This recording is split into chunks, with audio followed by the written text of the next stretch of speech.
இருந்தவரும் இருக்கின்றவரும் வரவிருக்கின்றவருமான கடவுளிடமிருந்தும் தூய ஆவியாரிடமிருந்தும் இயேசு கிறிஸ்துவிடமிருந்தும் உங்களுக்கு அருளும் ஆசியும் உரித்தாகுக.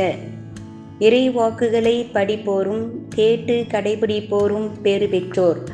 திருவெளிப்பாடு பிரிவு 1 இறைச்சொற்றொடர் 3. விதைப்பவர் உவமையில் விதைகள் விழும் 4 இடங்களும் 4 விதமான இதயங்களுக்கு ஒப்பாகும். எல்லா இதயங்களிலும் இறைவார்த்தை என்னும் விதை விதைக்கப்படுகின்றது.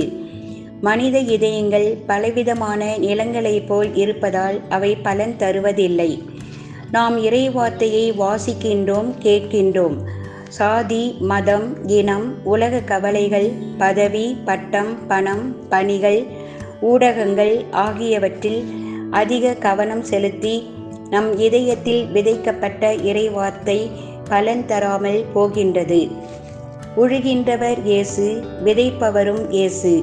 முழுமையாக நம் இதயத்தை இயேசுவிடம் அர்ப்பணித்து இயேசுவின் வார்த்தைகள் நம் இதயத்தில் விதைக்கப்பட்டு விசுவாசத்தில் வேர்விட்டு 100 மடங்கு பலன் தர முயலுவோம். We are called to be doers of the word of God, not merely hearers.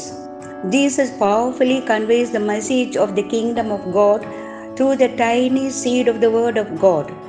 The sower is generous, hoping to produce maximum fruit. Let us adhere to God's word and live according to the gospel values as the Lord always desires us to be. நல்ல நிலம் என்பது உழப்பட்டு உடைக்கப்பட்டு விசுவாசம் ஆழமாக வேர்விட்ட இதயமே. நமது அர்ப்பணத்தின் ஆழத்தை பரிசோதனை செய்து அதில் முழுமை குறையும் போது அதை ஆழப்படுத்தி கொள்ளும் ஆற்றல் நமக்கு உண்டு.